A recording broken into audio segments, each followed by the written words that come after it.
In the last class, we have discussed about first unit. Today, we are going to cover time permit, second unit, and third unit, right? In your syllabus, up to fourth unit.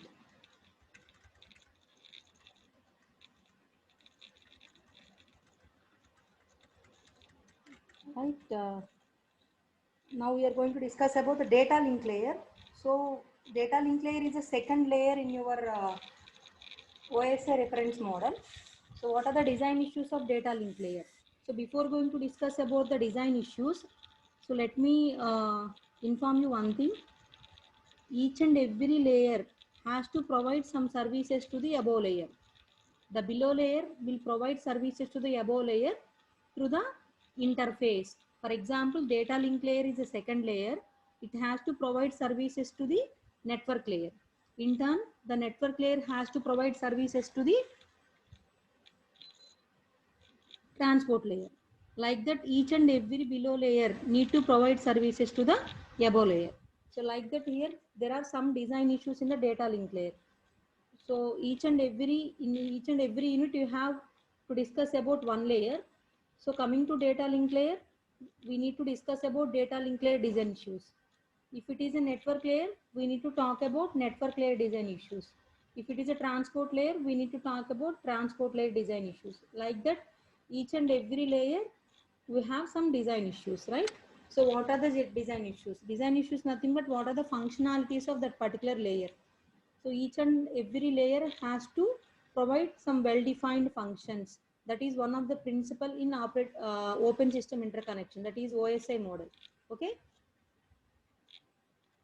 What are the services provided by the data link layer? So the data link layer has to provide some services to the network layer. Follow the cursor, please. The data link layer has to provide services to the network layer, and then the data link layer with dealing with the transmission errors. Transmission error means data link layer can detect the error and it can correct the errors. And next it can regulate the flow of data. So what for it regulating the data? For example, if there is a slow sender, so fast sender and the slow receiver. Whenever the sender is sending the information, the receiver is unable to receive the information. At that time, we need to have some flow control, so that we need to regulate the sender, so that whatever the information sent by the sender will be received by the receiver. If there is no flow control, automatically sender will continuously sending the information without considering the receiver. So at that particular point of time, so all the information whatever sent by the sender may not be received by the receiver. More packets will be, or more frames will be dropped at the receiver end. Why? Because receiver is unable to receive the information. So we need to regulate the flow. Flow control means fast sender, slow receiver. For that we have mechanisms. Those things we will discuss in the future. And the next one, what about the other design issue, framing? What is a framing? The last point. So this is the sending mission and this is the receiving mission. So from the network layer, the information is passed to the data link layer at the sender side. So network layer, the information we call it as a packet. Whenever the packet come to the data link layer, the packet will be divided into frames. Okay, this is a payload field frame. The what a frame consists of, payload means data. The frame consists of header part and the trailer part. I already told you in the last class, in every layer we have only headers. Up to this point, in every layer, the information is passed from application layer to data link layer. We need to add some of the header fields to the data. So, but in the case of data link layer, we need to add both header as well as a trailer. Okay, so this is a frame. From sending mission to receiving mission, again it is a data link layer at the receiver end. Here also we have a header and trailer. So what is the need of this trailer? The trailer is for error correction, right? So here we calculate the checksum and we include the checksum into the trailer and we'll send the frame to the receiver. Whenever the receiver receives the information, he checks for the error with the help of checksum. So if the checksum is equal at the both the side, then automatically there will be a no error. So like the trailer is used to correct the errors, transmission errors. Okay.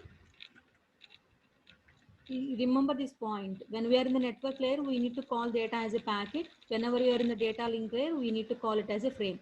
Now we are in the data link layer unit. So obviously we need to call the data as a frame. So the design issues of data link layer is framing, services provide. I repeat once again, the data link layer has to provide services to the network layer, and then the data link layer has to deal the transmission errors, that means error correctioning and error detection, and next regulating the flow of data, that means flow control, and next I already told you the packets from the network layer will be converted into frames in the data link layer. So for that purpose, so we need to have some framing techniques. Each and every frame contains a frame header, payload, and then frame trailer.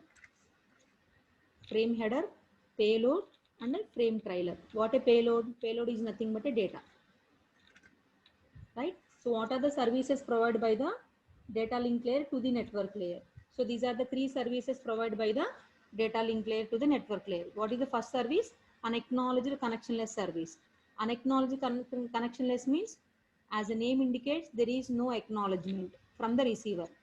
After receiving the data from the sent by the sender, after receiving the data, the receiver will not send back the acknowledgement to the sender. Okay, that is unacknowledged. And next, what is connectionless? As I told you earlier, there are two types of services. One is a connection oriented service, and the second one is a connectionless service. Okay, connection oriented means there is a cable, the transmission media is a cable in between sender and the receiver. There is a wire in between sender and the receiver. Whereas in the case of connectionless means there is no wire or a cable between the communication parties. That means there is no wire between sender and the receiver. Okay. Unacknowledged connectionless means, as the name indicates, there is no cable between the sender and the receiver, and the receiver will not send back the acknowledgement. What about acknowledged connectionless? Acknowledged connectionless means there is no cable between the sender and the receiver, but the receiver will send the acknowledgement to the sender. And the last one is acknowledged connection oriented service. Connection oriented means there is a cable between sender and the receiver. And next, the receiver will send back the acknowledgement after receiving the frame. Sender will send the frame to the receiver. Upon receiving the frame, the receiver will send back the acknowledgement to the sender. Okay. So when we go for the connectionless service, when we are going for the connection oriented service, it is purely our requirement, based upon the our requirement. Basically, if we require a reliable service, whatever the information sent by the sender need to be received by the receiver. Okay, whatever the sender sending the frames, the receiver has to receive the frames in an order. For example, a packet is divided into 4 frames.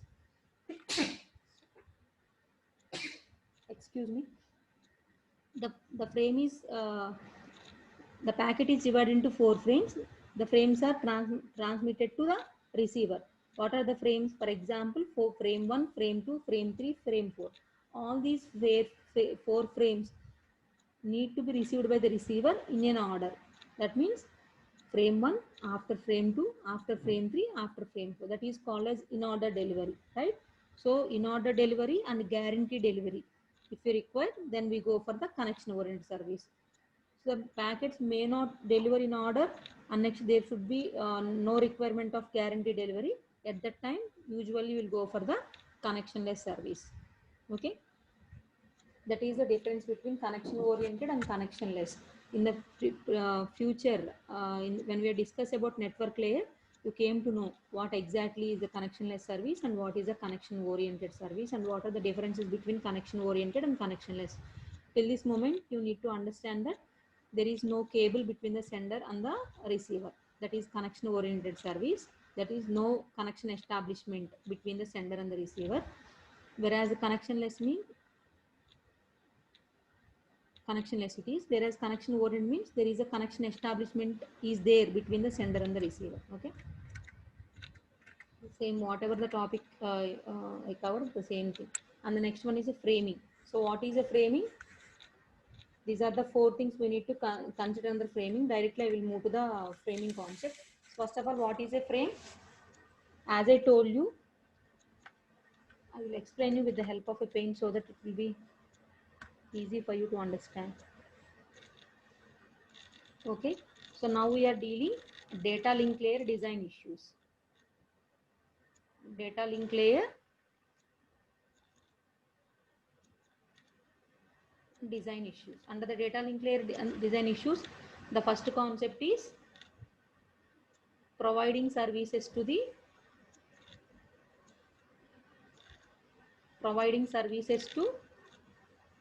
network layer. So what are the services provided by the data link layer to the network layer? So there are the three services: unacknowledged connectionless service, and the next one acknowledged connectionless service, and the third one acknowledged connection oriented service. Okay, connection oriented service is a reliable service. Okay, reliable means guarantee delivery. And the next one, in order delivery. Whereas in the case of connectionless means unreliable service. Okay, and next, no in order delivery. The packets are not delivered in order. Okay, and the second service provided by the this is the first design issue. The second design issue is framing. What for framing? I already told you, from the network layer, the packets are transferred to the data link layer. So packet is divided into different frames. For example, frame 1, frame 2, frame 3. Like that, the packet is divided into different frames. Each and every frame has a header and a trailer. Header, payload, and a trailer.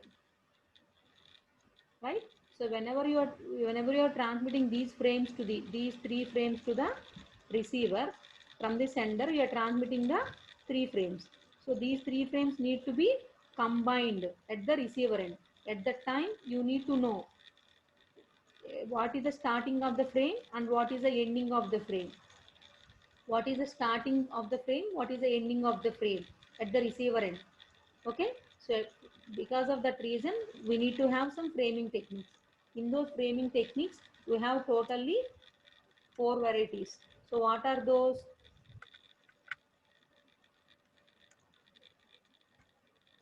The first one is these are the 4 varieties. These are the 4 varieties: character count, flag byte, and then bit stuffing, and next physical layer code violation. The first one is a character count. So if we observe here, this is a character count. Follow the cursor. This is a character count, 5. 5 means in the first frame total we have 5 bits, including the count number. So character count, this is a 1, 2, 3, 4, 5. So up to this point, this is a frame 1. Are you got my point? And then again, this is a character count. Character count means it indicates that in the second frame we have total 5 bits. What are those? 1, 2, 3, 4, 5. And next one is the third frame. What is the character count? 8. That means in the frame how many number of characters are there? It will be indicated by the first bit, right? 8. 8 means 1, 2, 3, 4, 5, 6, 7, 8 up to this point. Okay, this is the character count. Okay, what is the problem with the character count? For example, if there is any error at the character count position, observe here, what is the character count of the second frame? 5. That means it will be ended here. The frame 2 will be ended here. But if the character count position itself is changed during the transmission, that means there is a transmission error, and this 5 is changed to 7. So whenever this 5 is changed to 7, so automatically the frame position will be changed. The frame 3 position will be changed. Why? Because we need to count 7 characters. 1, 2, 3, 4, 5, 6, 7. Up to this point, frame number 2. And then 1. 1 means this is a frame 3. And then 2. These 2 are frame 4. Like that. So everything will be changed. Okay.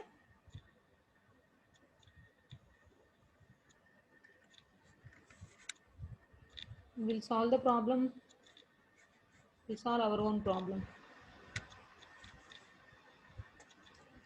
Right. So for example, here are the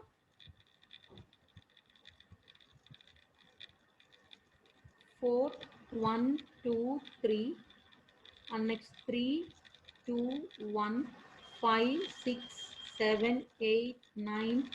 So these are the frames. How many frames are there?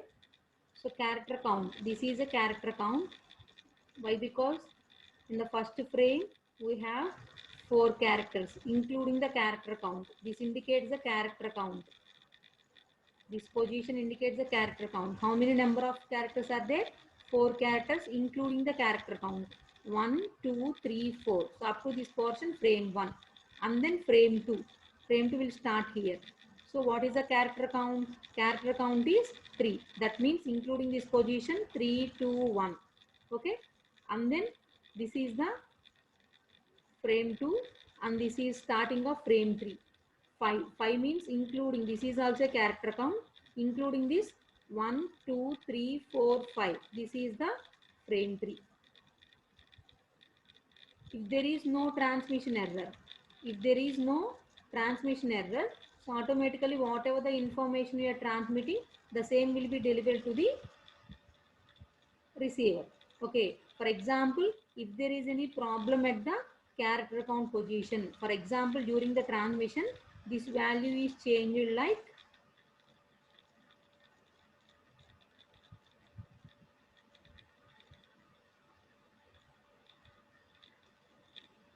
right, or this value is changed like 2. What will be the problem? So consider here. So this is a frame 1 as usual. Why? Because including 4, there are 4 number of characters. 1, 2, 3, 4. This is a frame 1. There is no problem. And next here 2. 2 means this one will be considered as a frame 2. And next again 1. That means it will be considered as a frame 3. And then 5. So 1, 2, 3, 4, 5. So it will be considered as a frame 4. So actually you are sending how many number of frames you are sending from sender to receiver? We are sending frame 1, frame 2, frame 3. 3 frames we are sending. But how many number of frames received by the receiver? 4 frames. Why the problem happened? The character count position itself is changed. So because of that reason, the frame count will be deferred. So the receiver will receive 4 frames instead of 3 frames. So this is because of the transmission error. Okay, this is the first technique, character count. You need to write without transmission error and with the transmission error. Okay, both the examples you need to write in the examination paper. And next, one more thing I would like to inform you. Here, if for example, if the 6 value is changed to 7 or 6 value is changed to 4, there is no, the receiver might not know the difference. Why? Because it is not the character count position. So 6 is changed to 4, for example. So what happened if the 6 is changed to 4? This is a transmission error. If the 6 is changed to 4, there will be no problem. Why? Because this is the frame 1 and 3. 3 means 1, 2, 3. This is the frame 2 and this is about frame 3. That means receiver might not understand that there is a transmission error if the position of any character which is not the character count position. Okay, that is the thing.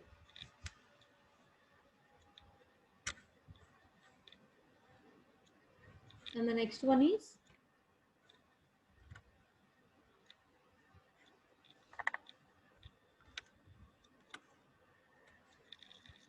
flag byte. Byte stuffing.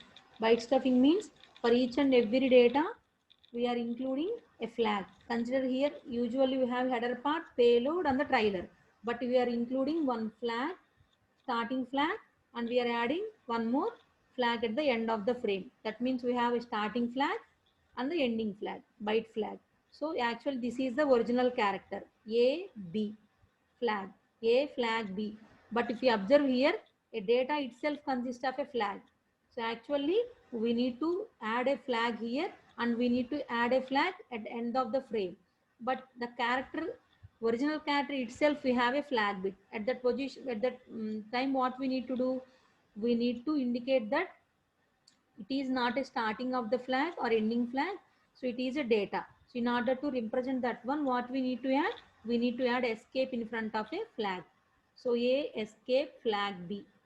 Okay. And then second example. For example, if the escape itself is a data, so how can we rectify that problem? A, escape, escape and B. That means we need to include one more escape in front of the escape character. Okay. And then third example. If the data itself contains escape flag, so what we will do? So we need to add one escape for this escape and we need to add one more escape for the flag. A, escape, escape, escape flag and B. And then A, escape, escape B. This is the original data. What you have to add? A, escape, escape, escape, escape and B. Okay. So I will explain you with the help of paint. So I will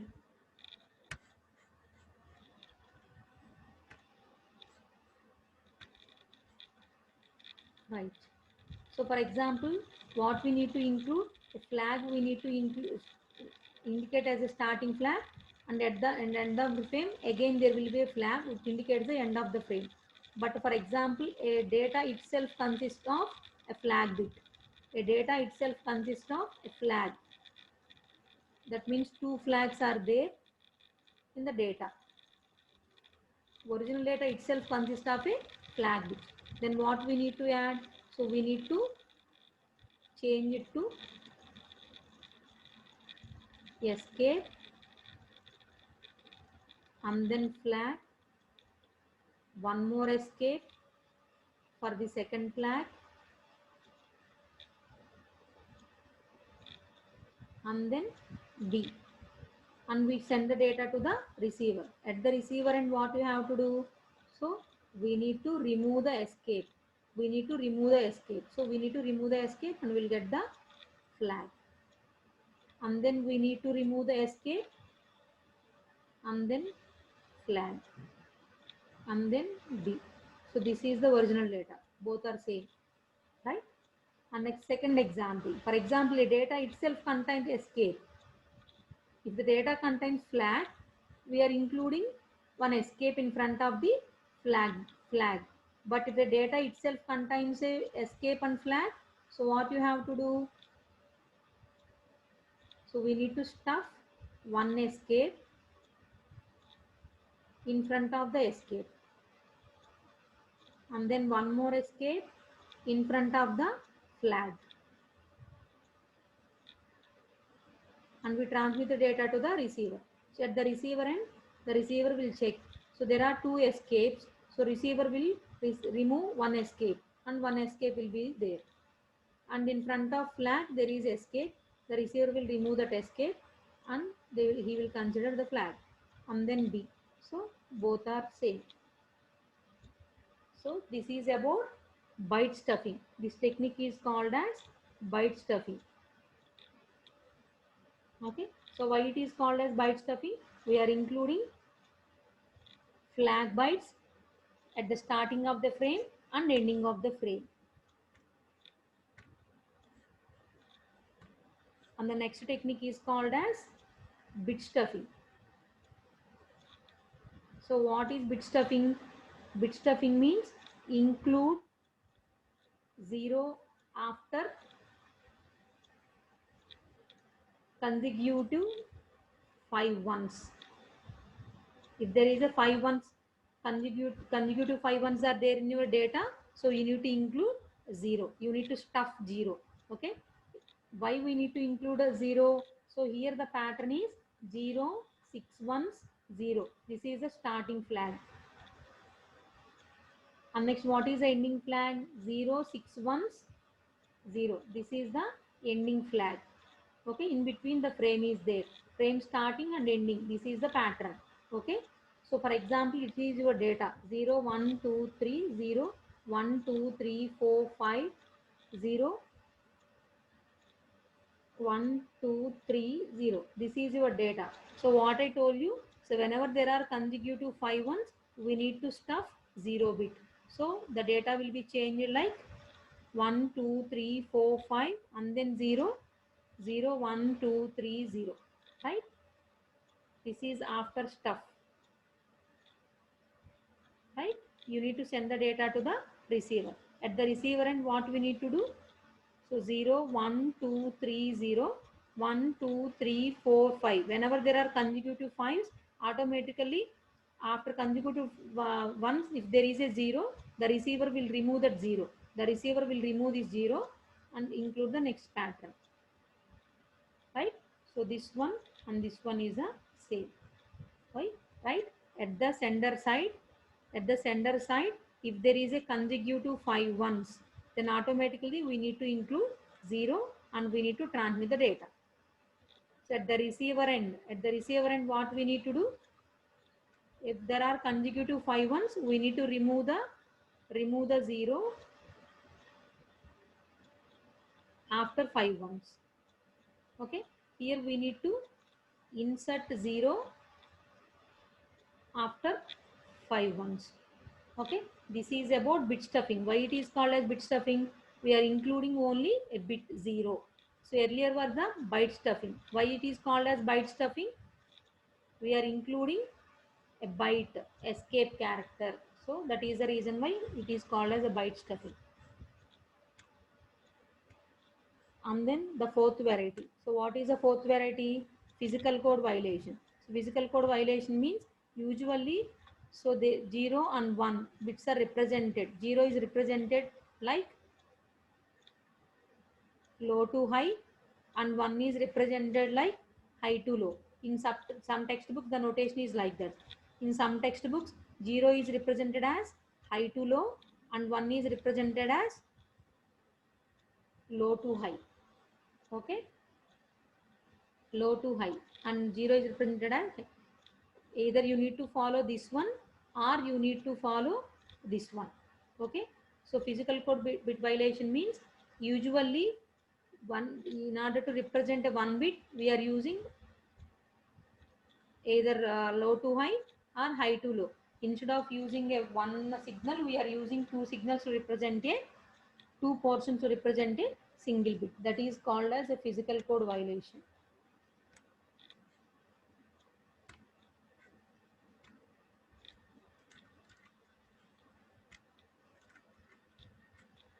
Read it here. This is a physical code violation. In the physical medium means why it is called as physical medium. So at the physical layer we have zeros and bits. Zeros and bits are converted into signals and then transmitted to the receiver.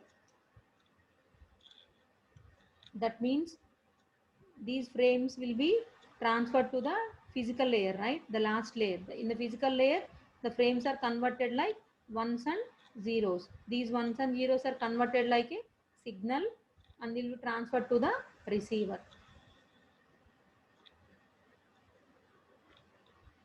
And then observe here, a 1 bit is high to low pair and 0 bit is low to high pair. It means that every data bit has a transmission in the middle. Okay, transmission in the middle. So it makes easy for the receiver to locate the bit boundaries. Have you got my point? That means, for example, this is a data stream 1011. How can we represent this one? This is the baseline. How can we represent what is a 1? Low to high. And then what is 0? 0 means what is 0? High to low. And then again what is 1? Low to high. And then 1 means high. Already high lo unnam kada. So we will continue the signal. This is a transition. Low to high 1 and then high to low 0 and then 1 One means low to high and then high. Already we are in high, right? So likewise we draw the signal.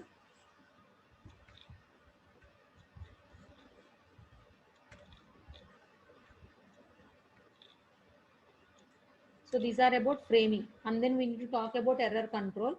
So for error control purely I would like to explain with a paint.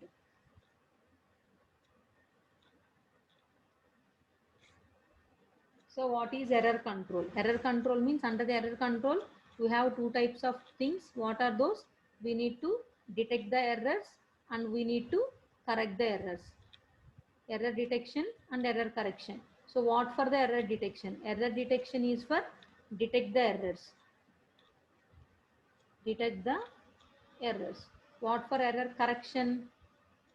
Error correction is for correcting the errors. Okay. And next, under the error correction, we have Hamming code. We need to discuss about Hamming code. And under the error detection, we have three things. What are those? Parity, CRC, and then checksum. Okay. Basically, what is an error? While transmitting the data, there is a chance of transmission error. That means the bits are changed.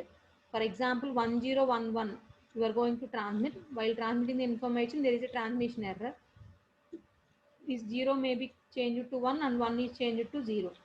So 0 is changed to 1 and 1 is changed to 0. The sender is sending this information but the receiver receives this information. So there is a transmission error during the transmission. So how many types of errors are there? How many types of errors? There are two types of errors. So what are those? Single bit error. Single bit error, and the next one is the burst error. So what is single bit error? For example, 1000. The sender is willing to transmit 1000. So automatically the receiver will receive 1001. How many bit positions are changed? There is only one bit position change. One bit change. It is called as single bit error. Okay. For example, the sender is willing to send 10000, but the receiver is receiving 0111. Right? That means these three positions are changed. That means three positions are changed. That is called as burst error. Burst error means more than one bit error is called as burst error. If there is only one bit change, then it is called as single bit error. So how can we know that there is an error? So that is with the help of Hamming distance, we can identify the number of errors. Okay. For example, 1000, and next it will be changed to 0111 here in this example. So we need to do the XOR operation. XOR operation means if both the inputs are 0, then now there is no change. For example, 01, there is a change, right?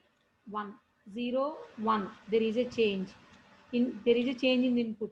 0, 1, there is a change in the input. Here our total 4 bits are changed, not 3. So 1, 0 means 1. That means how many number of ones are there? So there are 4 ones. So how many changes? 4 changes. One more example. For example, if you want to send 1011, but the receiver will receive 0010. Okay, how many changes are there? So we need to perform XOR operation. 1 no 0 input difference, so output 1. 1 1 input same 0. 0 0 input same 0. 0 1 input different 1. So how many number of ones are there? 2 1. So 2 bit changes. That is called as Hamming distance. Right? With the help of Hamming distance, we came to know the how many number of bit changes are there. Okay. Now we are going to discuss about error detection. So under the error detection, we have parity, CRC, checksum. How many types of errors are there? Two types of errors. Error is nothing but a bit change. Bit change is nothing but an error. So single bit error or burst error. Single bit error means there is only one bit change. Burst error means more than one bit change. How can we know the number of errors? With the help of Hamming distance, we can know the number of errors. And next, coming to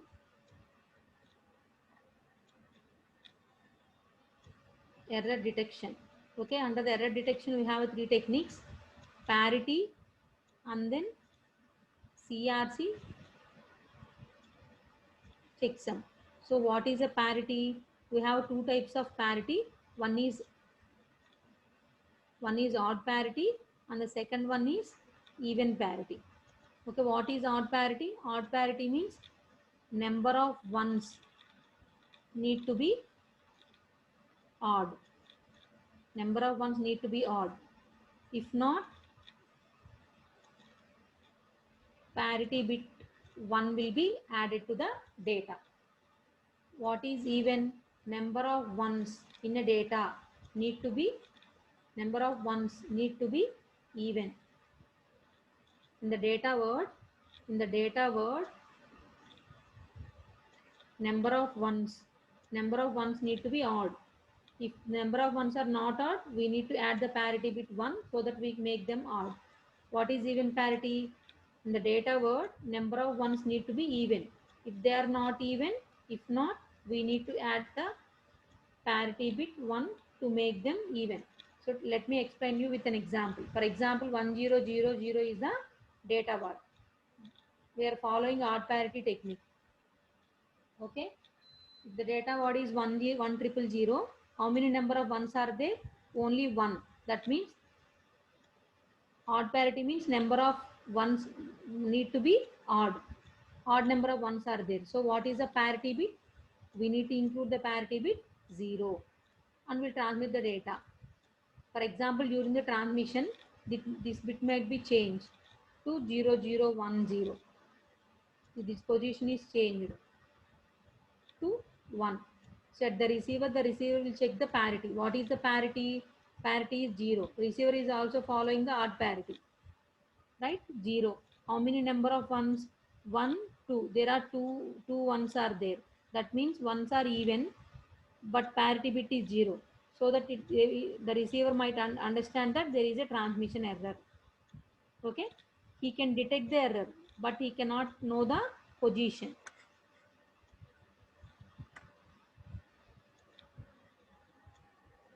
We can add 0 before 1. We can add 0 before 1. I didn't get you, ma. So, okay, I will give you one more example. If not, let me know.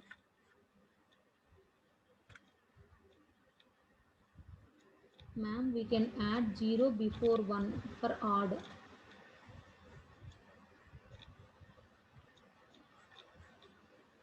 So, if it is an odd parity or even parity, what we need to do is, in the odd parity, we need to check the number of ones. If the number of ones are odd, so we need to add 0. If the number of ones are even, we need to add 1.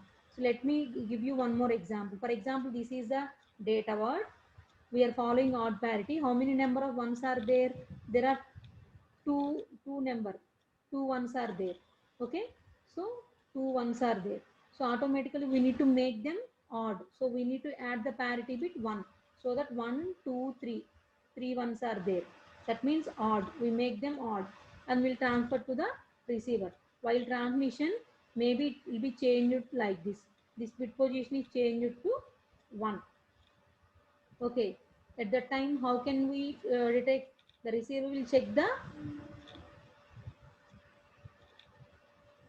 1 second.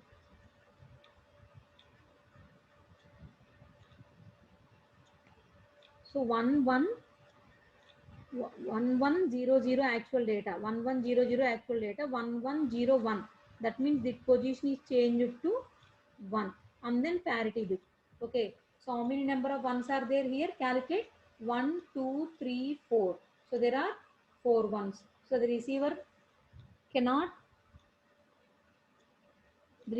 able to identify the error. Receiver cannot correct. Why? Because receiver might not know the position of a error. Okay. So 4 ones. So that means these are indicating even ones. So but we are following the odd parity. Okay. So the receiver might understand that there is a transmission error.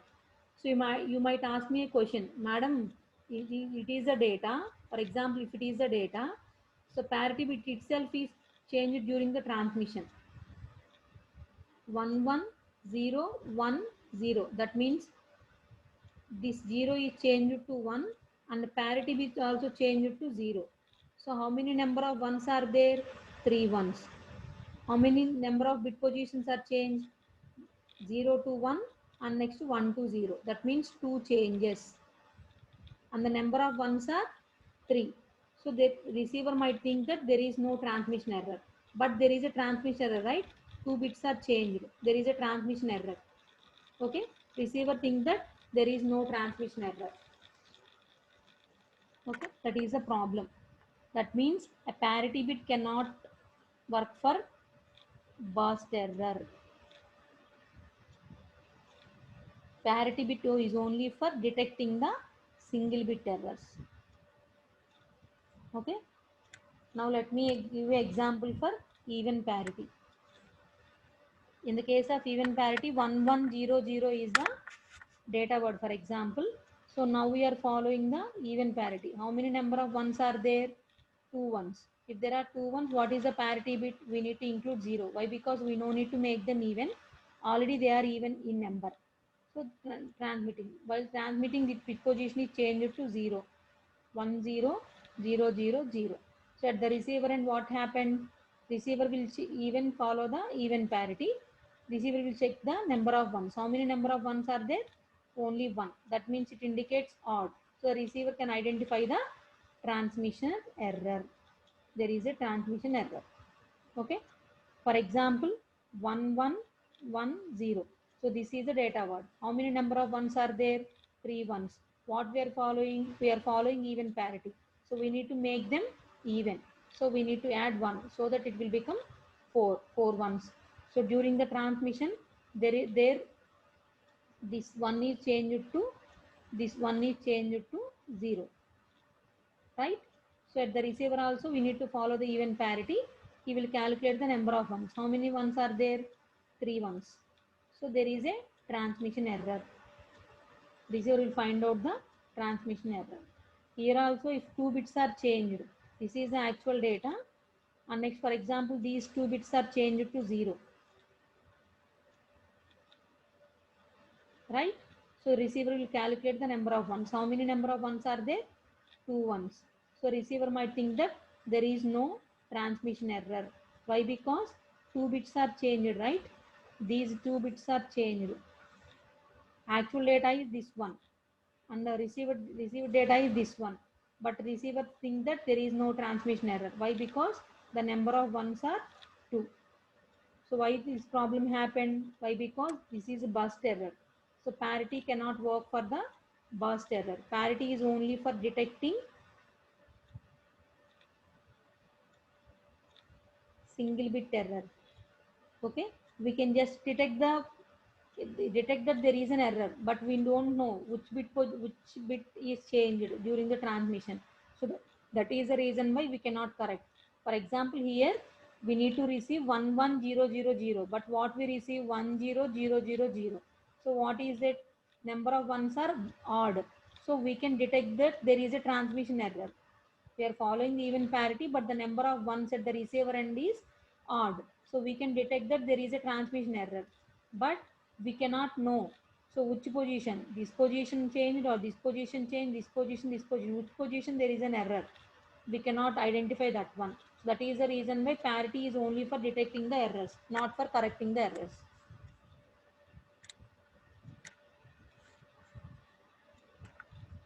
Okay. And the next one is a checksum. For example, this is the data word 10001110. So what we need to do is, if it is a data word, what we need to do? So we need to add these two things like this. These 4 positions to these first 4 positions. Sum. Okay, 0 plus 0, 0, 1, 1, 1 plus 1, 0. This is the carry. So this is the sum. Okay, so what we need to do? We need to convert this sum into ones complement. So what is the ones complement? of this one 1001. That one's complement means 0 need to convert to 1 needs to convert to 0. So 0 is converted to 1 is converted to 0, 1 is converted to 0, 0 is converted to 1. One's complement means 0 to 1, 1 means 0. We need to change like that. Okay. So after that, what we need to do? We need to add this thing to the original data. What we will get? 1 0 0 0 1 1 0 and then 1 0 0 1. Okay. This information we will transfer to the receiver. Okay. At the receiver, and what the receiver will do? The receiver will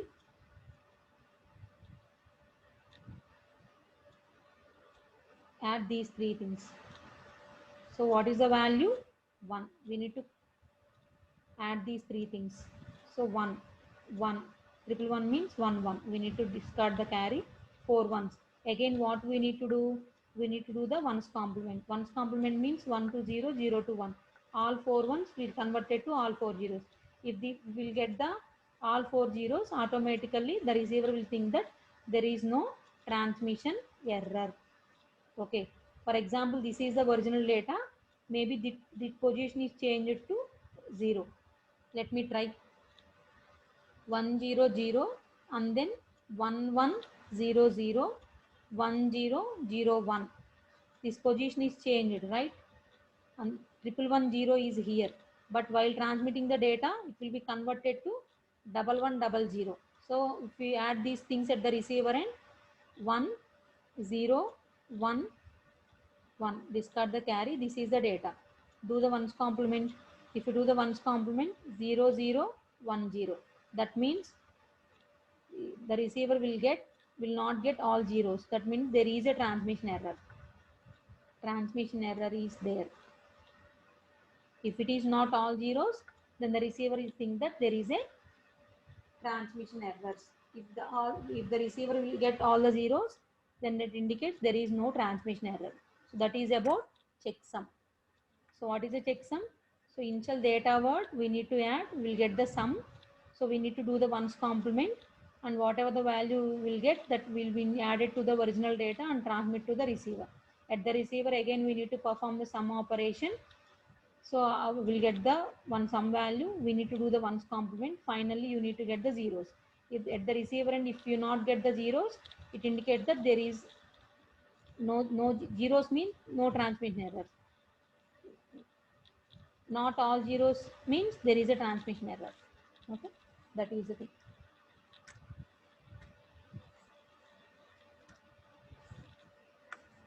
And the next one is a CRC. CRC means cyclic redundance check.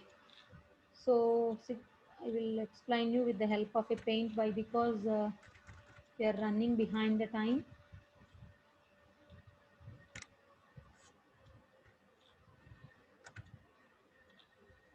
Okay.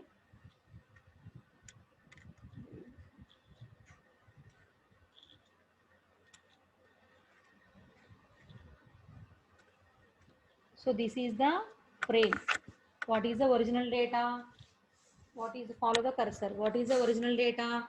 110101110111. Okay. So what is the generator? 1 2 3 4 5. So how many positions are there? How many positions are there? 5. Include 5 means 4. Why? Because 0, including 0. 0th position, first position, second, third, fourth. So how many number of bits we need to add? 4 zeros we need to add to the data. 4 zeros we need to add to the data. So we are adding 4 zeros to the data. 0 0 0 0. Okay.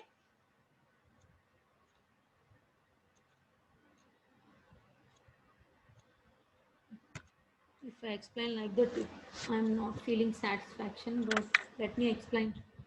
So any data, for example, triple double zero, triple one, 0. This is the data. So 1011. This is the generator. This is the frame. So how many positions are there? 0, 1, 2, 3. 3 is the most significant bit position.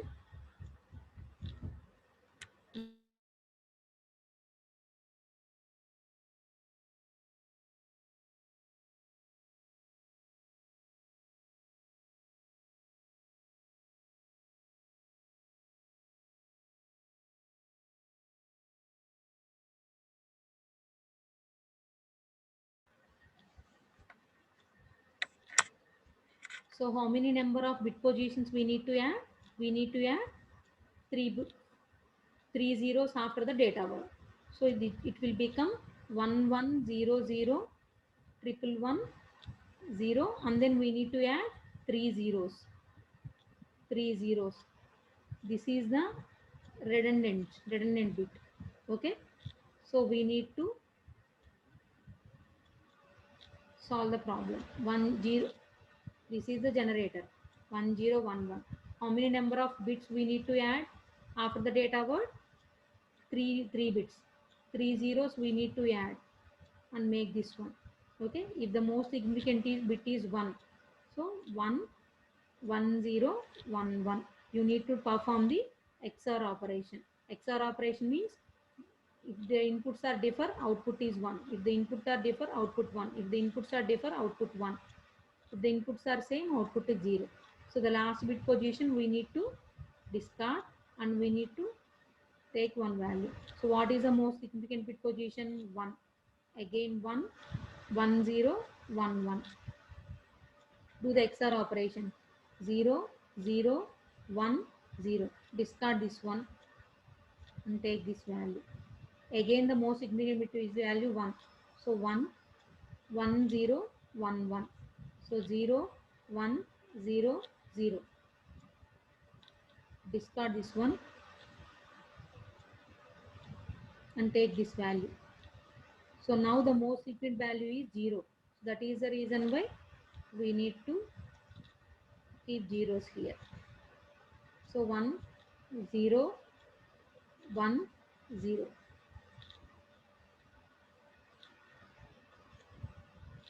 0. The most significant bit is 1. So 1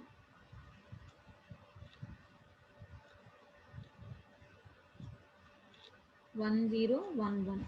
So what is the value? What is the value? 1 0 0 0. So we need to discard this position. So 0 0 1. We need to take this value 0. So most significant bit is 0. So 0 0 0. So what is the value? 0 1 0 again. We need to discard the 0.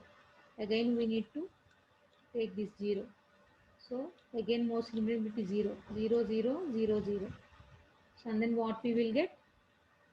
0 0 1 0. Remove this one. Again we need to take this value 0. Most significant bit is 1.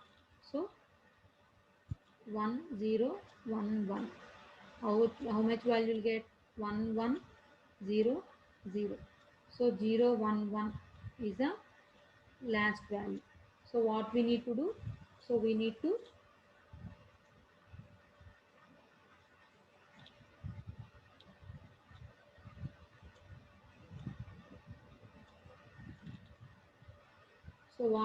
do? So this 1 1 0 0 1 1 0 is the original data, right? In these three zeros place, we need to add this 1 0 1 1 and we need to transmit to the receiver. So at the receiver end, we need to perform the same operation again. So the generator is 1 0 1 1 1 1 0 0 1 1 0 0 1 1. Now perform the operation. 1. Most significant is 1. So 1 0 1 1. So what if you perform the XOR operation? 1 1 1 0. Discard it and then 1 1 1 0 1 1 0 0 1 0 1. The most significant is 1. So 1 1 0 1 1 0 1 0 0.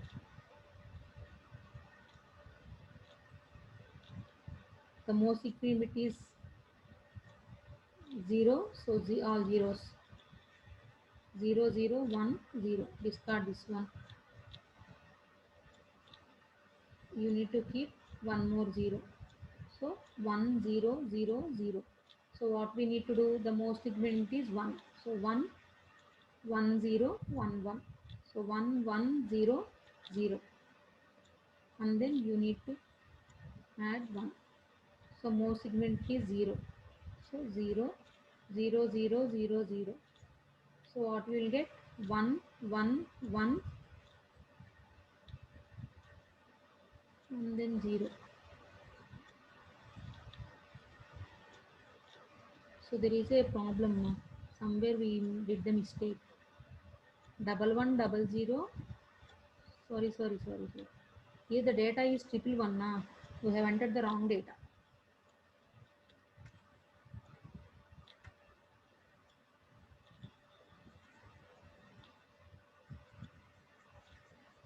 At least you might notice the value now. You are also not noticing now.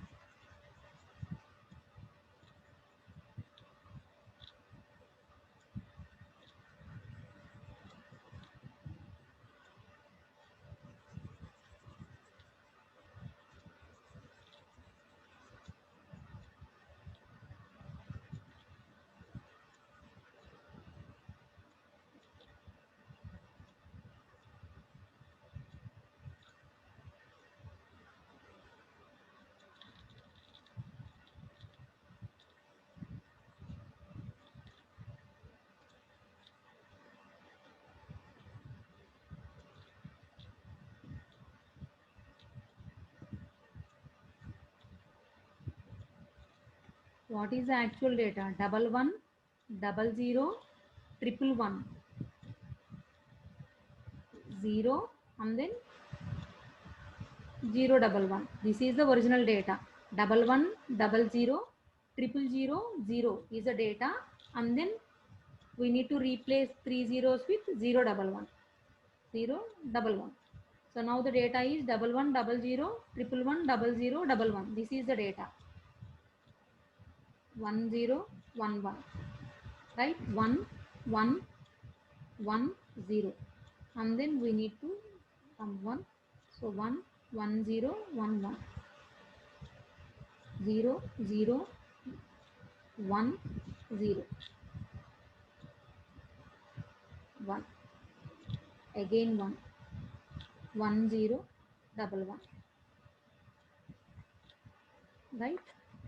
0, 0, 1, 0. We need to discard the 0. Okay, we need dump 1. 1, 1 means 0. 0, 1 means 1. 0, 0. Remove. So we need to take this one. And then 0. Why? Because most significant bit is 0. 0, 0, 0, 0. What will get? We'll get 1, 0, 1, 0. Okay. 1, 0, 1, 0. So the most significant bit is 1. So 1, 1, 0, 1, 1. What is the data? 1, 0, 0, 0.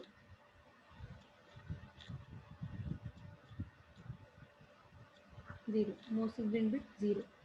So 0. So 0, 0, 0, 0. So 0, 1, 0, 0. Discard this one, and we need to take this one. Most significant bit 0. So 0, 0, 1, 0, 1. We need to remove this one, and the last one 1. So most significant is 1. So 1, 0, 1, 1. 1, 0, 1, 1 means 0, 0, 0, 0. So what will get at the end? All zeros. If we get all zeros, no error. If you're not getting all zeros, there is a transmission error. Have you got my point?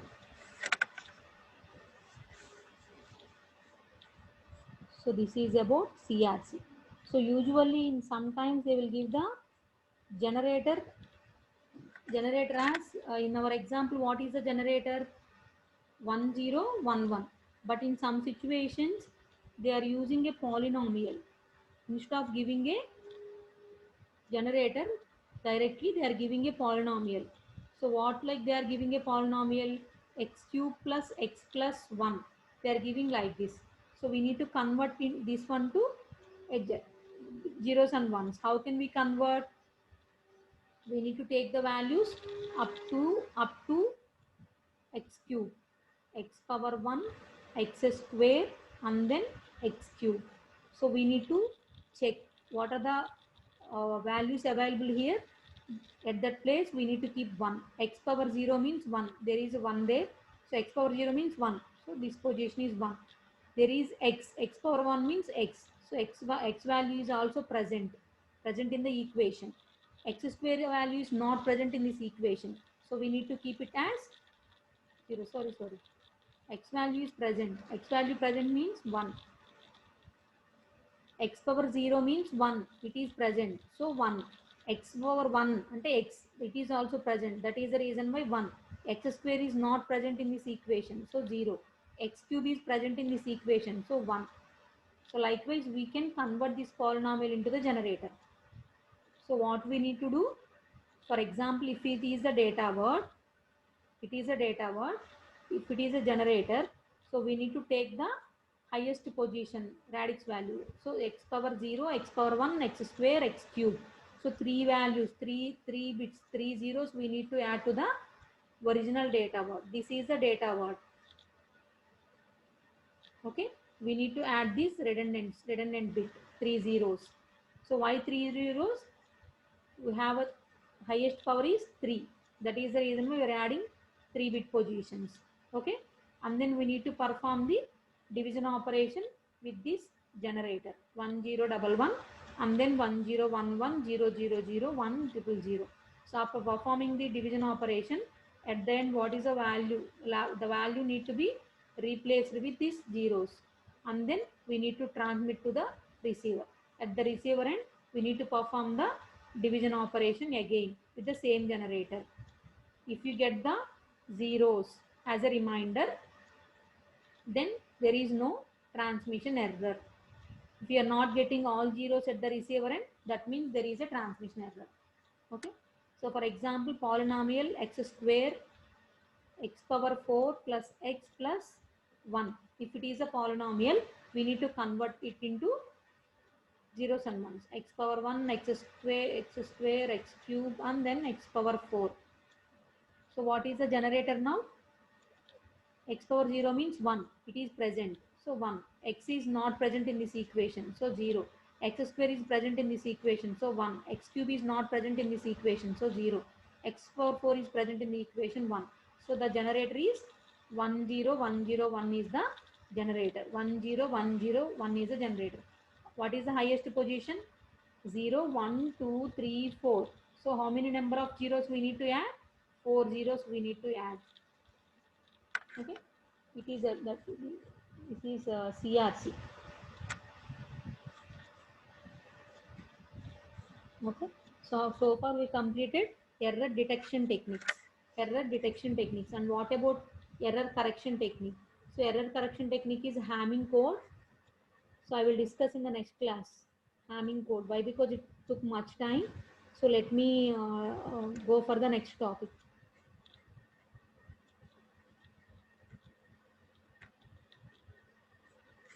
Sorry.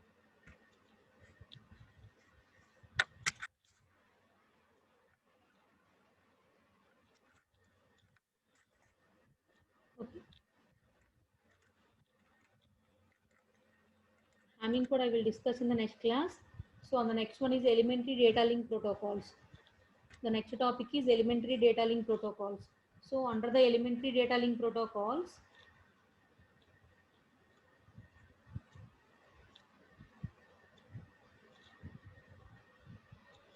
so we need to consider unrestricted simplex protocol, and then stop and wait ARQ. So these are the three things we need to cover: stop and wait, ARQ, automatic repeat request. So let me explain you simplex. Simplex means there is only one directional communication. So this is a sender and this is a receiver. Sender will send the frame. The receiver will receive the frame.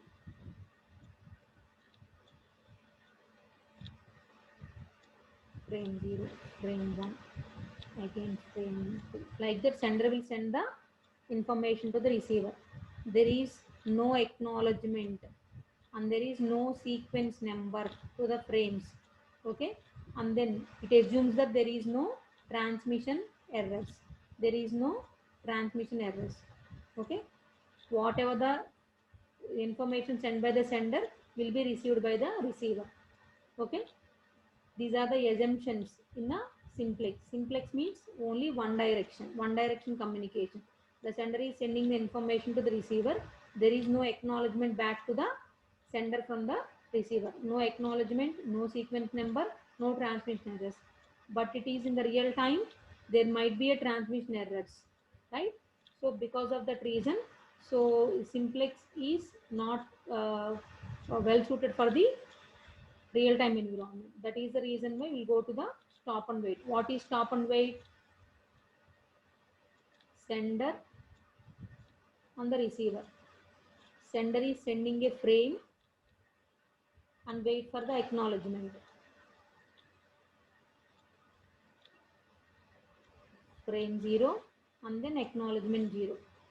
That means sender is sending something and stop sending the information until he gets the acknowledgement from the receiver. That is the reason it is called as stop and wait. That means sender is sending something and wait for the acknowledgement. Once the sender will got the acknowledgement, once the sender got the upon receiving the acknowledgement from the receiver, the sender will send the next frame, frame 1. For example, this time acknowledgement lost.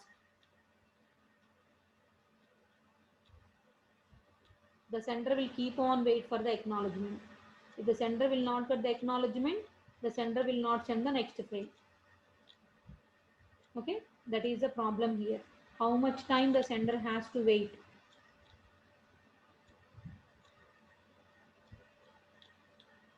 How much time the sender has to wait? So that is the problem with stop and wait. Have you got my point? Sender is sending a frame and wait for the acknowledgement. Again, sender is sending a frame, but there is a transmission error. Due to that reason, the acknowledgement was lost. So how much time the sender has to wait? The sender is not allowed to send the next frame because sender is not getting the acknowledgement back from the receiver. So because of that reason, we'll move to the stop and wait ARQ. In the case of stop and wait ARQ, we need to introduce a concept called as timer. So whenever the sender sends a frame to the receiver, so he will start the timer.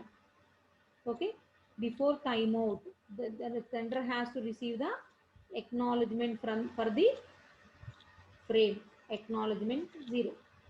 So for example, again the sender is willing to transmit a frame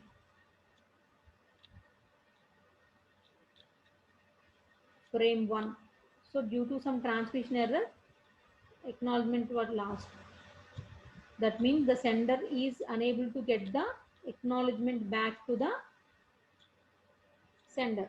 So timeout. Timeout. When there is a timeout, so the sender is not getting the acknowledgement back from the receiver. So what the sender will do? The sender will retransmit the frame again. The sender will retransmit the frame again. So at that time, we are already transmitting the frame 1. Again, we are retransmitting the same frame again. So automatically the receiver should not receive this frame. The receiver should consider it as a duplicate frame. And the receiver has to discard the frame.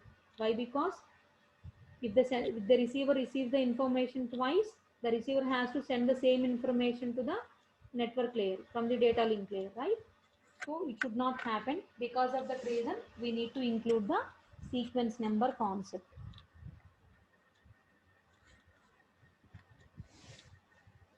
Have you got my point? For example, this is the sender line and this is the receiver line. So sender is sending a frame 0, and you need to start the timer. So this is a timer expires here. Before timer expires, the receiver has to send the acknowledgement 0. Once he got the acknowledgement, the sender can send the next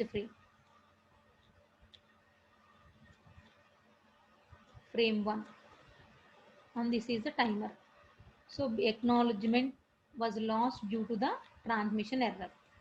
Okay, so again what he had to do, the sender has to retransmit the frame 1. Why she has to retransmit?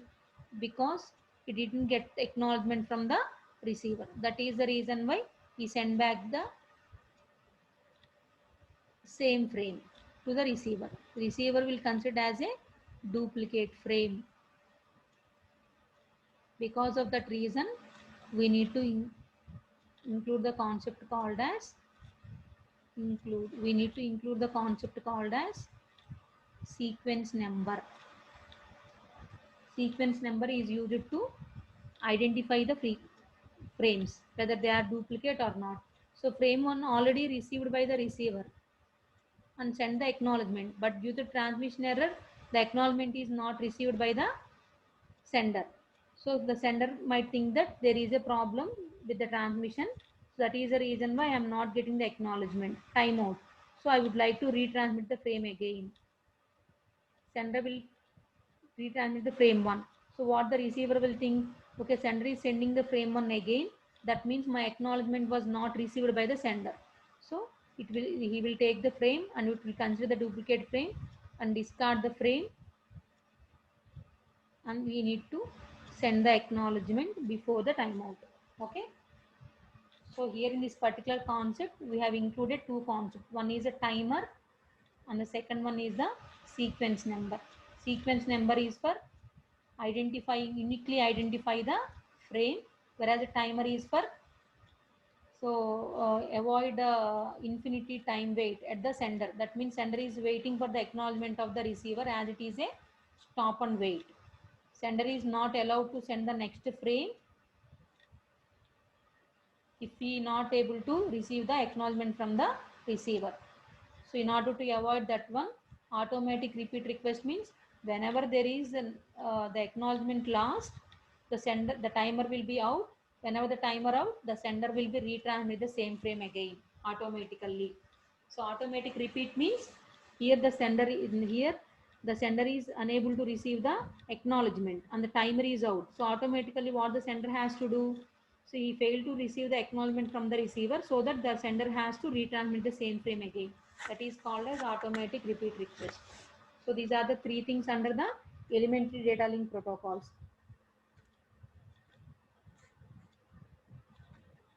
Okay, and the next one is go back and selective repeat. So these two things are comes under sliding window protocols.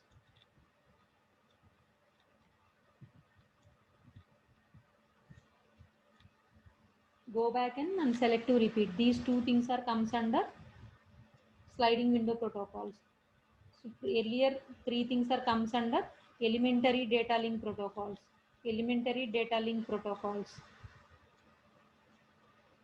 Under the elementary data link protocols, unrestricted simplex protocol, unrestricted.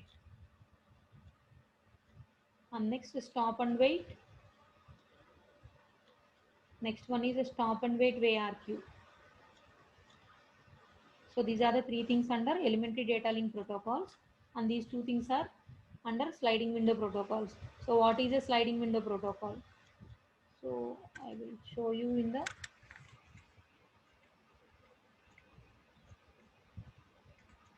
piggybacking. I will cover after sliding window protocols. So here if you observe, there is a window. So in the sliding window protocol, there is a window at the sender side and there is a window at the receiver side. So how many number, follow the cursor. In this particular example, there are three portions. This is the window. Okay, in the window we have three frames, 0, 1, 2. So what about 3? This one is the frame sent and got acknowledgement. Frame sent already and got acknowledgement. And what is these three things? These three things are frames sent and waiting for the acknowledgement. What about this one? Frames which are waiting to be sent. Okay, this is at the sender. Okay, I repeat, this one is a frame sent, already got acknowledged. These three things are already sent, waiting for the acknowledgement.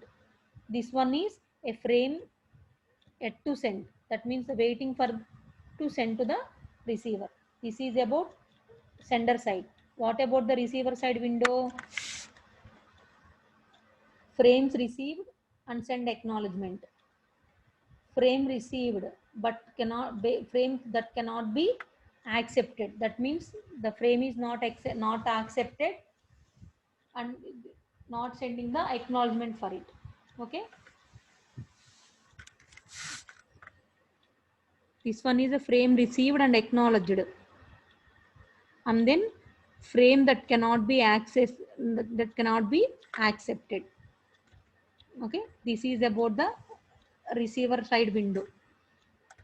And next coming to go back in. This is a normal operation. If you observe here, the receiver end size, that the receiver end there is only one frame in the window. But in the sender side, the window size is 2 power m minus 1. If you observe, if you give a m value 2, m value 2 means 2 square, 4. 4 minus 1 means 3. So the window size is 3 at the sender. The window size at the receiver is only 1. Initially, SF means start of the frame. Okay. So 0 frame will be sent. Okay. The receiver also needed 0. So receiver will accept the 0 and send the acknowledgement. And automatically the receiver window will move to the 1. And the sender is sending frame 1. So automatically receiver is also required 1. So automatically he will send the acknowledgement 2. Acknowledgement 2 means up to frame 0, frame 1 I already got received from the sender. So the receiver window will be moved to 2. Okay. What the receiver will do? Receiver got the acknowledgement up to 2. So that is the reason why the window is moved from this position to this position.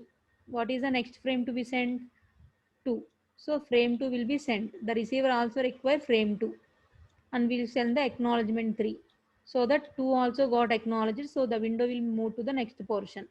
So now the next frame is 3.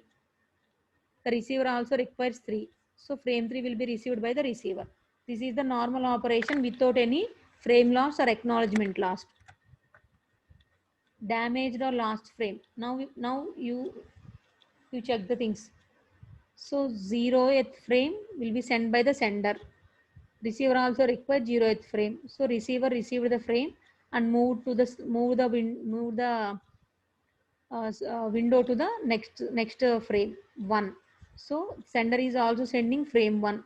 The receiver is receiving 1 and he moved to the window to the next position 2. And the sender is sending frame 2. Frame 2 is lost during the transmission error. So the sender can send here the sender can send 230. Why? Because 230 are in the window.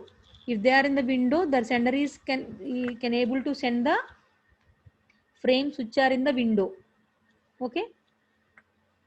So automatically even frame 2 is lost, even the sender is sending frame 3. But the receiver is requiring frame 2 only. Frame 3 is discarded. Why? Because receiver window size is only 1. So receiver requires 2, but the sender is sending 3. That is the reason why receiver discard the frame 3. Okay. And then here the timeout. So whenever there is a timeout, automatically what happened? So the receiver has to resend the frames. So frame 2 will be resent. Now the receiver receives 2 and move the window to the next side. So receiver send the acknowledgement 3. That means up to 2 receiver received the information. So the receiver window is moved from this position to this position. So the window is sliding. Whenever the sender is got the acknowledgement from the receiver, we need to slide the window to the next frame. That is the reason why go back and select to repeat our sliding window protocols. So now the sender is sending the frame 3, the receiver is also requiring the frame 3. So this is about go back n. So once there is a frame lost, even though the sender is sending the next frame, the receiver is not able to receive the information. So at the time of frame loss, what we need to do?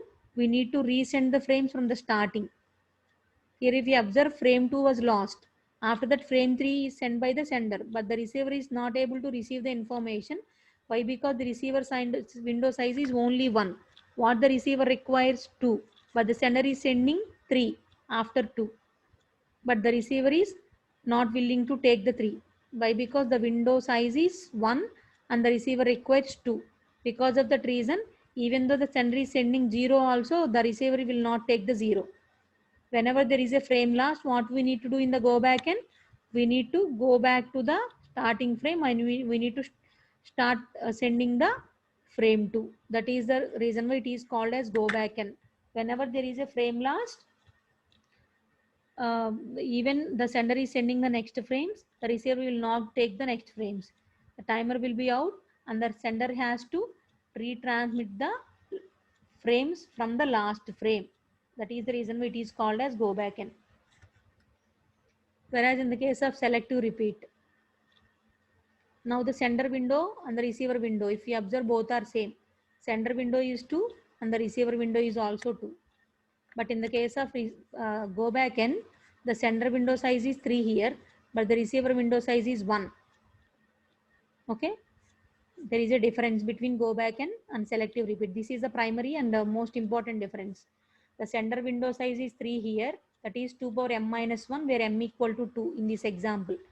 M equal to 2 means 2 power m means 2 square minus 1, 4 minus 1, 3. And the receiver window is only 1. But in the case of selective repeat, both the sender side window and the receiver side window is same. Here the m value is 1 in this example. So 2 power 1 is 1. So sender window is of 2 sides and the receiver window is of 2. So now the sender initially points to starting frame 0. So frame 0. The receiver window 0 is there. So the receiver will accept the 0. And then sender will send 1. Frame 1. So in the receiver window there is 1 also. So the receiver will receive 1 and send the acknowledgement. Whenever the sender got the acknowledgement, this window is moved to the next. So 0 and 1 we got the acknowledgement. The sender window is slide to 2 and 3. So now the sender is sending frame 2. It was lost due to the transmission error. After that sender is sending the 3. Even though 2 is lost, but 3 will be received by the sender. 3 will be received by the receiver. Why? Because receiver requires either 2 or 3. 2 was sent but lost. But the sender will send 3 after the 2. Automatically receiver will receive the 3. But in the previous example, whenever there is a frame lost, frame 2, sender is sending frame 3. But the frame 3 is not required by the receiver. Receiver window is set to frame 2 only. So even the last frame, the sender is sending the frame 3, but the receiver is unable to take the frame.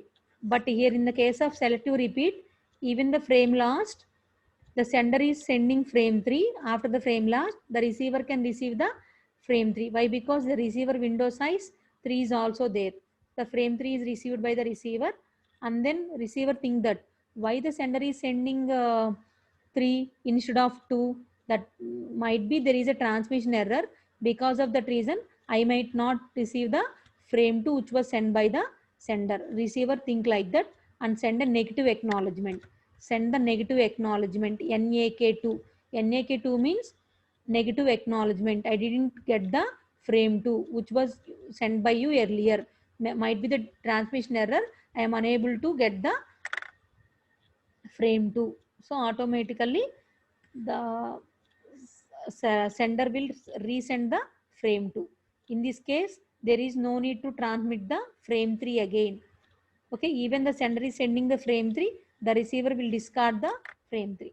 So that is the reason it is called as selective repeat. Selective repeat means we need to retransmit only the last frame. Only the last frame. Here the last frame is frame 2. Frame 2 only will resent by the sender. But in the case of go back n, here we need to retransmit the frame 2 and frame 3. If you observe here, frame 2 was only lost. Frame 3 is transferred successfully, but the receiver discarded the frame 3. That is the reason why the sender has to retransmit from frame 2. Frame 2 was retransmitted and frame 3 was also retransmitted. Okay. That means wherever there is a problem with one frame, we need to retransmit the frame from that position. That is the reason why it is called as go back n. Whereas in the case of selective repeat, so we no need to retransmit the all the frames after the last. So frame 2 was lost, but frame 3 was transmitted successfully. So after that, after once we got the negative acknowledgement, the sender has to retransmit the only the last frame, not the frame 3. There is no need to transmit the frame 3. Only frame 2 was retransmitted by the sender. That is the reason why it is called as selective repeat. So because of selective repeat, the network bandwidth will be saved. Why? Because only we are retransmitting the last frame. Whereas in the case of go back and we are retransmitting the frame 2 and frame 3 here in this example. So it consumes more bandwidth. Whereas here it consumes less bandwidth. Why? Because we are only retransmitting the last frame. Okay. Not all the frames from the last frame. Only last frame was retransmitted in the case of selective repeat. Okay. Up to this, we have completed the first part of data link layer, and the next one is a medium access sublayer. So what is a medium access sublayer? What? Ma'am, acknowledgement 2 means that the sender received two acknowledgements. Acknowledgement 2 means here in this example I have received 0 and 1. I require frame 2 from you. Ani. Okay, acknowledgement 2 means I have received 0th frame, 1 frame. Up to that 0 and 1 I have received. I require frame 2 and the next value. I received 2 frames from you. I require the next frame. Okay, is it clear?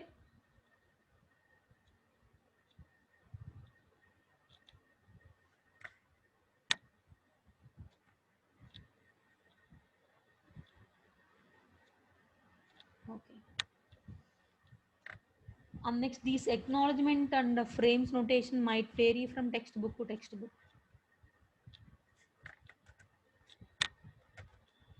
And the next one is a medium access sublayer. Here we have it. What is the need of a medium access sublayer?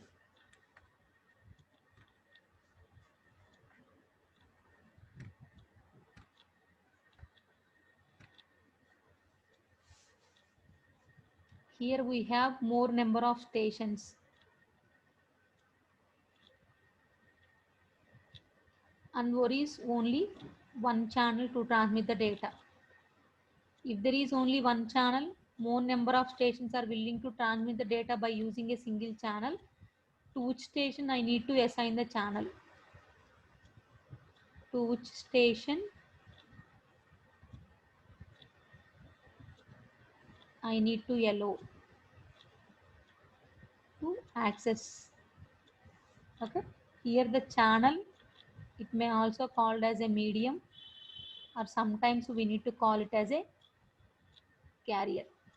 Okay. To which station I need to assign the channel? So that is a problem.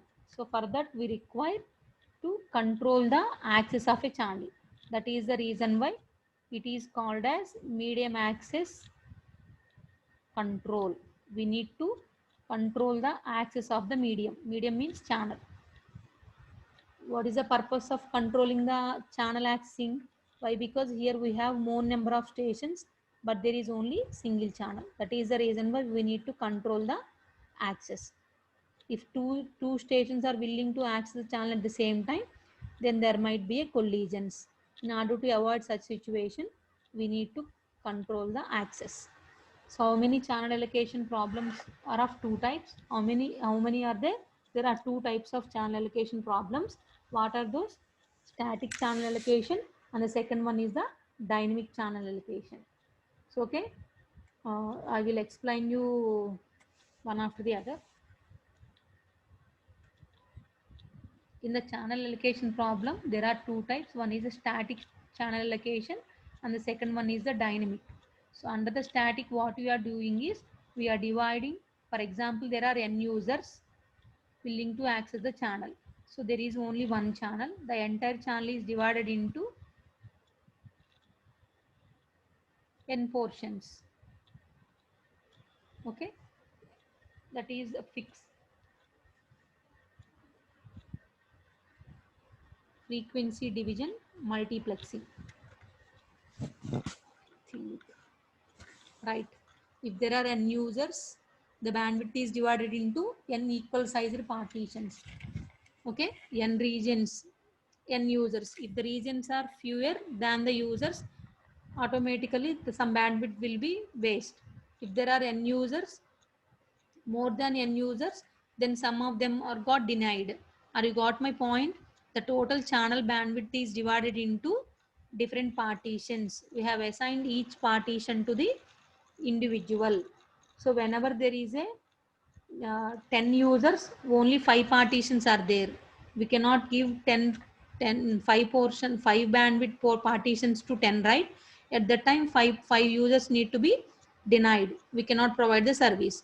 For example, if there are 5 users and the 10 partitions are there, so automatically each and every user will be assigned to one bandwidth partition, so the remaining 5 will be wasted.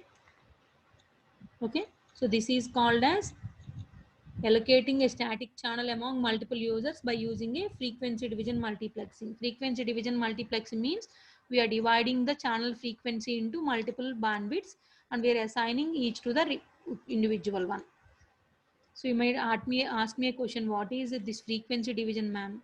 So usually radio, FM 93.6 or 93.1, like that we have multiple bandwidths. Each and every frequency is assigned to one channel, right? So continuously that particular channel using that frequency 24/7, that is called as frequency division multiplexing.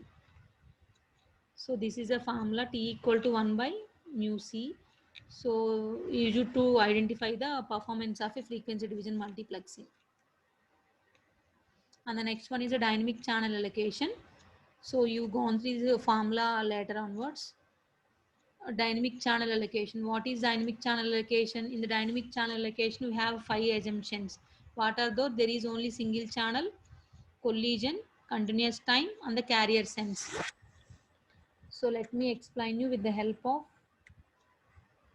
paint.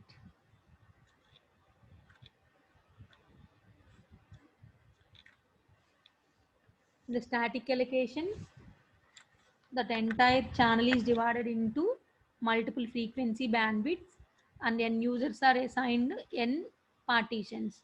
In the case of dynamic channel allocation, there are 5 assumptions.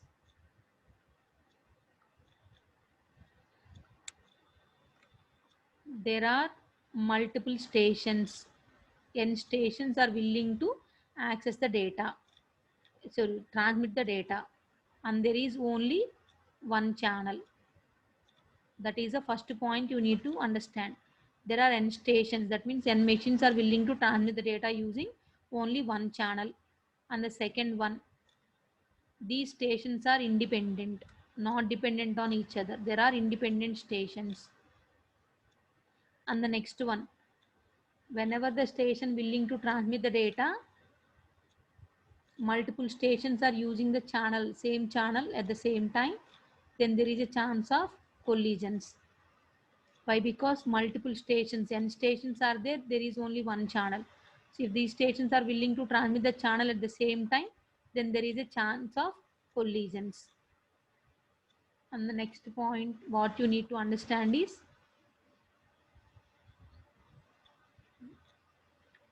continuation time or slotted.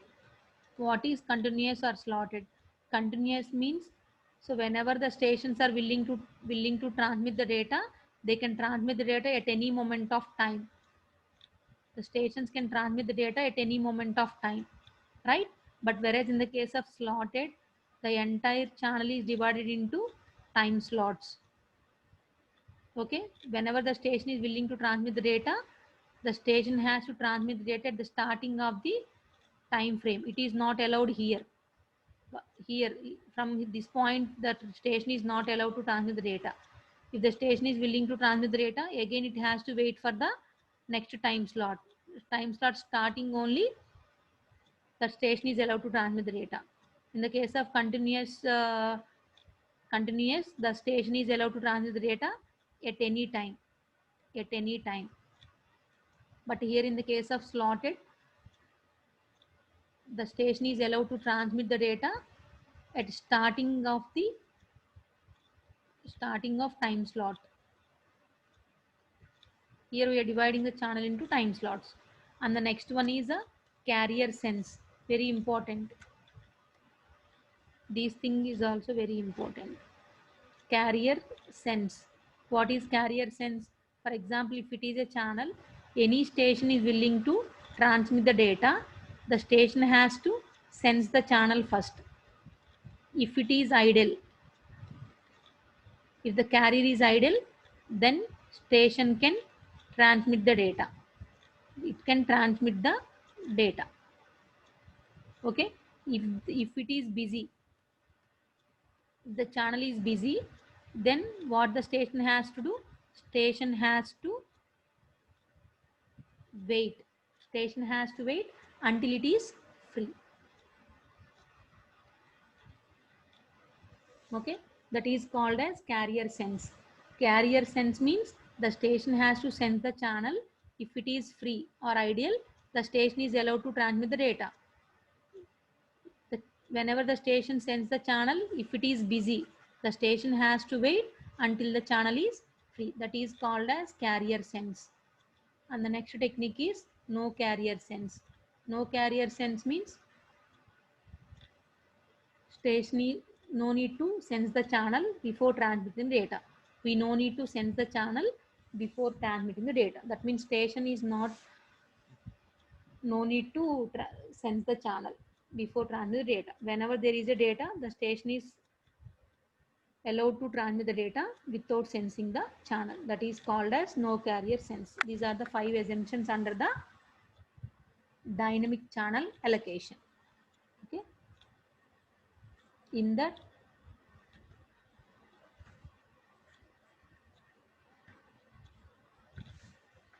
dynamic channel allocation, we have so many varieties of protocols. Those are called as random access protocols. So random access protocols, in that the first one is Aloha. Under the Aloha, we have two things. What are those? Pure Aloha, and the next one is a slotted Aloha. So what is pure Aloha? What is slotted Aloha? Pure Aloha means, for example, there are 3 stations. Station 1, station 2 and station 3. Whenever there is a data, whenever there is a frame at the station can allow to transmit the data without sensing. No carrier sense. These two follow no carrier sense. No carrier sense. Whenever there is a data, the station is allowed to transmit the data.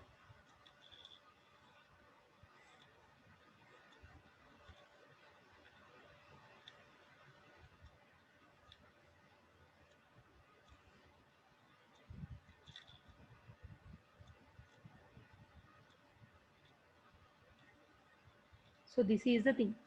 So what happened here? If we observe here, all the stations are allowed to transmit the data at any moment of time.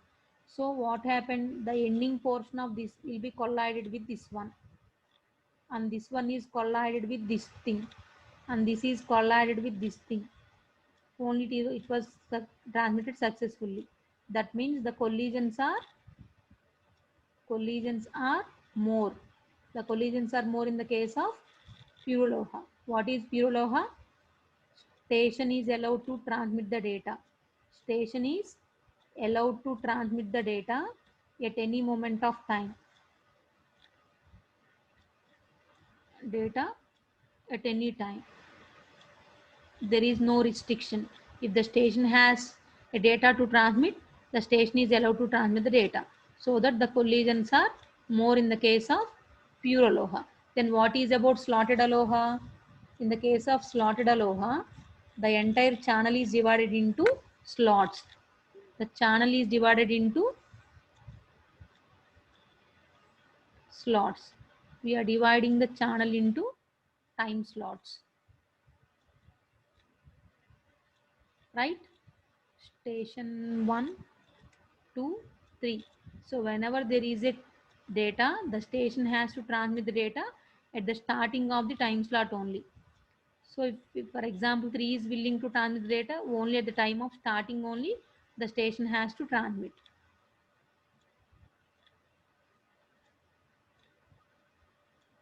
Middle of the time slot, the station should not transmit the data.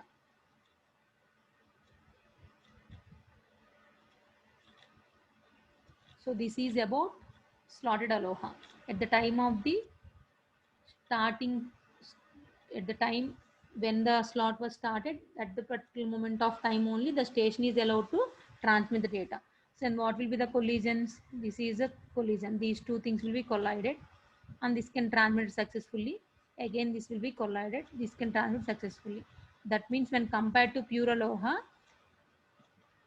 less number of collisions. Less number of collisions in slotted aloha. Okay, here also no need to check the carrier. So no carrier sense. Before sending the data, no need to sense the channel. No carrier sense. Okay, collisions are less when compared to pure aloha. Okay, the station is allowed to transmit the data at the time of starting of the time slot only. That is the thing you need to understand. So then what will be the difference between slotted aloha and pure aloha?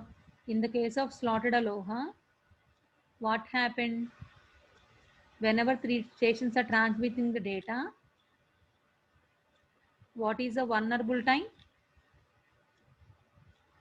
In order to transmit the data, it takes TR time to transmit the frame, for example. So what is the vulnerable time? In order to transmit a frame B starting is collided with frame A ending, and frame B ending is collided with frame C. So in order to transmit a frame, if you require a TR time, how much time it requires to required for you to transfer a frame successfully? 2 TR time. In the case of pure aloha. In the case of slotted aloha,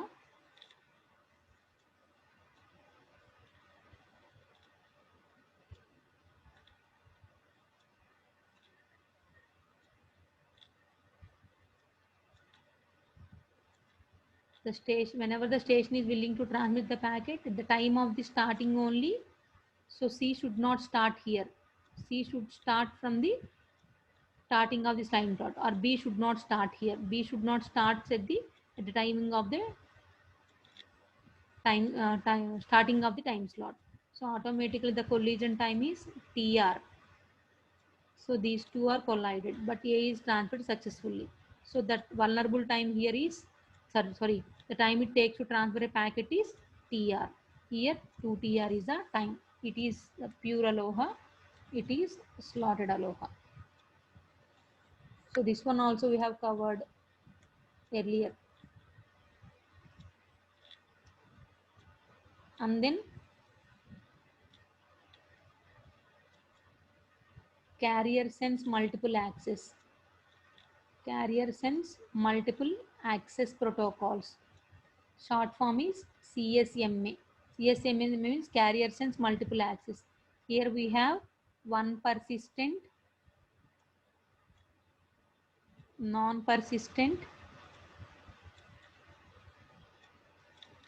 P persistent. What one persistent, non-persistent, P persistent? One persistent means, for example, if the channel is busy, whenever the station want to send the data, the station has to send the channel. If it is idle, the station is allowed to transmit the data. If it is busy, then it will continuously send the channel. If it is busy, it is continuously sends the channel. If it is idle, then the station is sending the packet with one probability. That is called as one persistent. What is non-persistent? Non-persistent means if whenever the station is willing to transmit the data, it has to send the channel. If the channel is idle, then the station is allowed to transmit the data.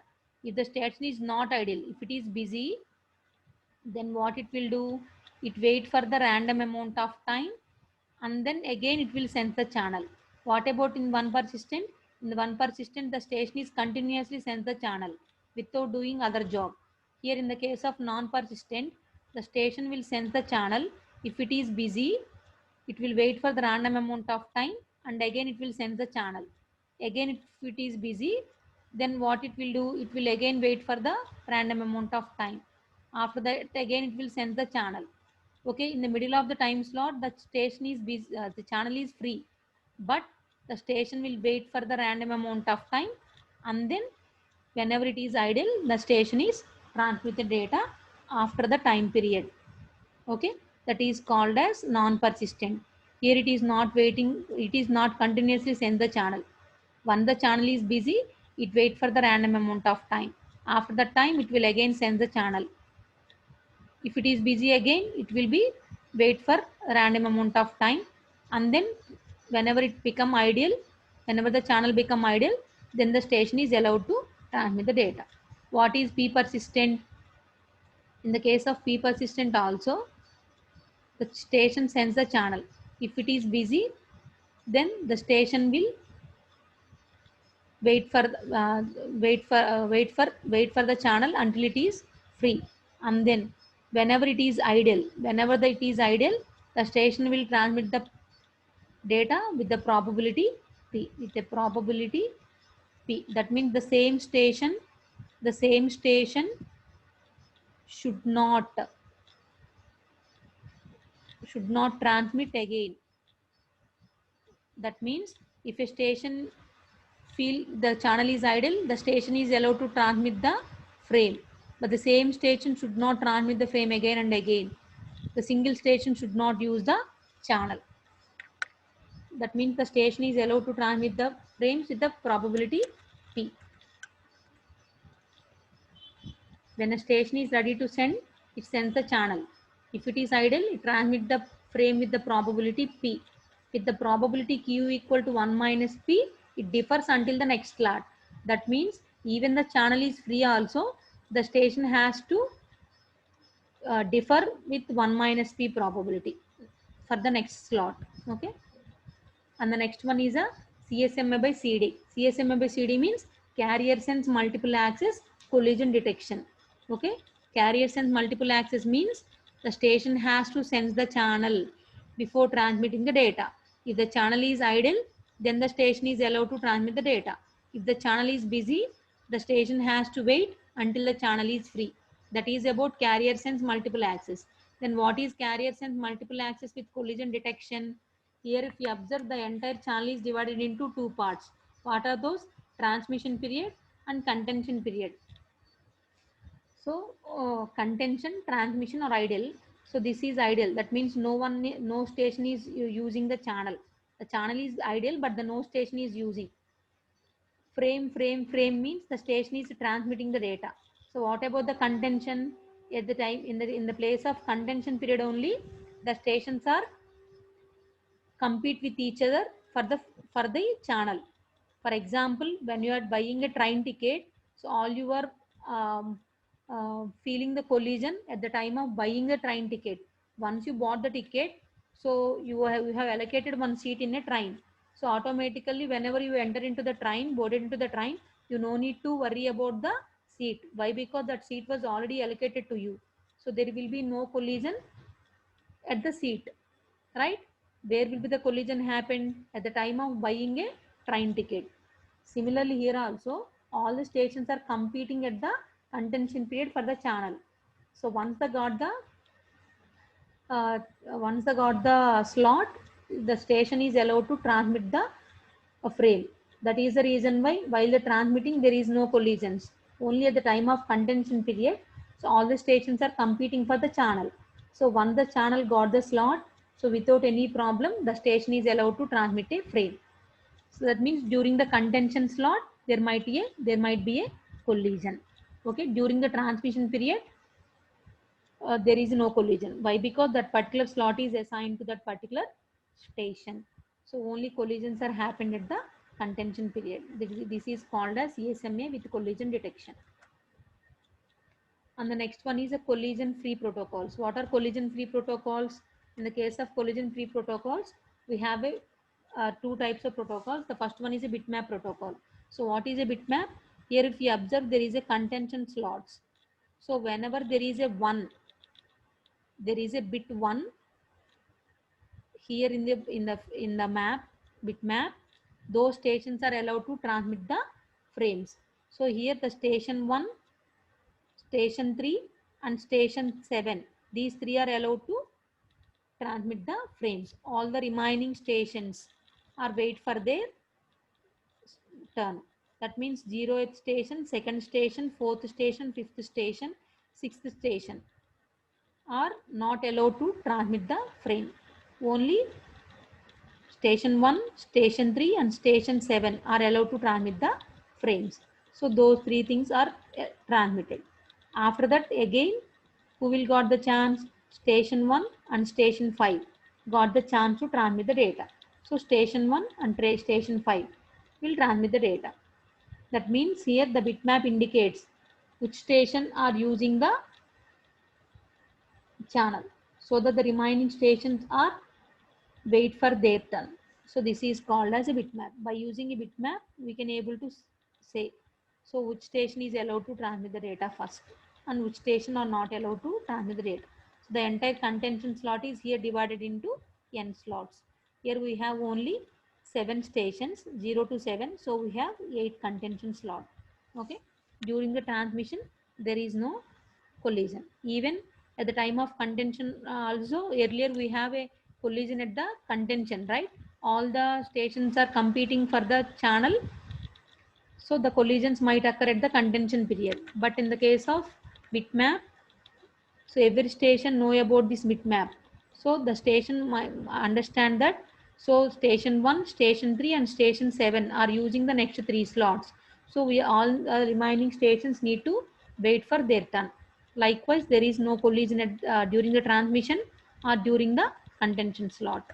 That is the reason why it is called as collision free protocol. And then binary countdown. Binary countdown means each and every station has a binary number, right? 0010, 0100. For example, these 4 stations are competing. So first we need to check the bit positions.